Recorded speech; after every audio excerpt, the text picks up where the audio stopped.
In this video, we will learn about oscillation of loaded spring combination.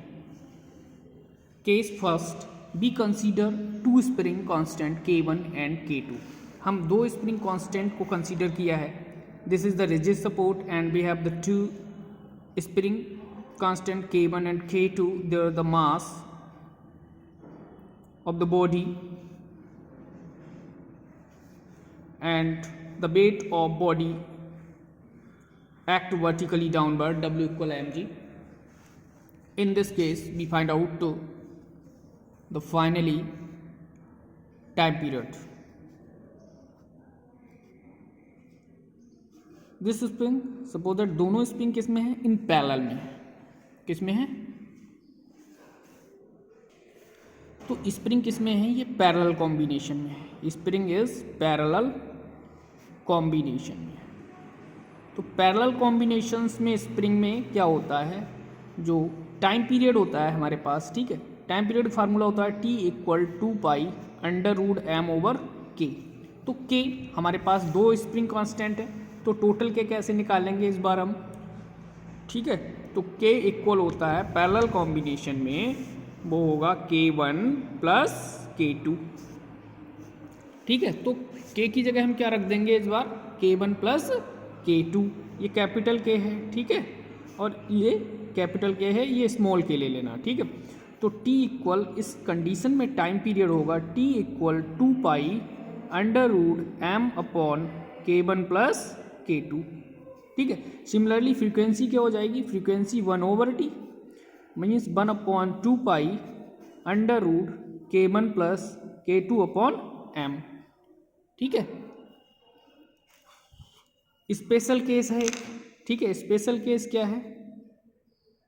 Special case इसी में है. If क्या हो जाए? K1 इक्वल K2 इक्वल क्या हो जाए? K हो जाए, तब टाइम पीरियड क्या आएगा? T equal two pi under root M upon 2K, ठीक है. दिस नेक्स्ट है हमारे पास सेकंड. अगर हमने क्या किया, अब स्प्रिंग को इस तरह से, ये स्प्रिंग फर्स्ट है, सेकंड है, इस तरह से कंबाइन करके और उस पर इस तरह से वेट को सस्पेंडेड किया हुआ है, ठीक है. तो ये कॉम्बिनेशन कौन सा होगा? तो टू, ये कॉम्बिनेशन है two spring in series. Two spring in series combination. Series combinations. Series combinations में हमने पढ़ रखा है क्या होता है सीरीज कॉम्बिनेशन में, ठीक है. 1/K, ठीक है, इक्वल 1/K1 प्लस 1/K2. यहाँ से हम वैल्यू फाइंड आउट करेंगे. K1 प्लस नहीं, K1 और K2, K1 एंड K2, इसका एलसीएम हो जाएगा तो K1 प्लस K2. तो K की वैल्यू निकालेंगे, जो कैपिटल K है ये, इसकी वैल्यू आएगी K1 K2 upon K1 plus K2. तो टाइम पीरियड क्या हो जाएगा इस कंडीशन में? T equal two pi under root M over, अब ये K1 K2 और ऊपर क्या पहुंच जाएगा? K1 plus K2. तो ये आ गया आपके पास टाइम पीरियड. सिमिलरली आप फ्रीक्वेंसी निकाल सकते हैं. फ्रीक्वेंसी क्या हो जाएगा? 1/T, इसका जस्ट रिवर्स हो जाएगी फ्रीक्वेंसी, ठीक. और इसी में एक स्पेशल केस है. स्पेशल केस क्या है? स्पेशल केस में वही, अगर small K1 equal K2 equal क्या कह दें? K कह दें, तो टाइम पीरियड कितना हो जाएगा? T equal two pi under root M, और यहाँ से ये हो जाएगा 2K, और यहाँ हो जाएगा क्या होगा हमारे पास? K into K. तो K से K कैंसिल, मतलब क्या हो गया? T equal two pi under root 2m over K, ठीक है. ये हो जाएगा. ये इस कंडीशन में. एक कंडीशन और है. तो थर्ड जो हमारा टाइप है, अगर हम स्प्रिंग को फर्स्ट को इस रिजिड सपोर्ट से कनेक्ट कर दें, सेकंड को रिजिड सपोर्ट से कनेक्ट कर दें, बीच में हम क्या करें, मास को ठीक है, लगा दें, तो ये कंडीशन होगी स्प्रिंग किस कंडीशन में होंगे। तो स्प्रिंग किस में होगा, स्प्रिंग इन पैरेलल में होगा। कैसा होगा, पैरेलल में।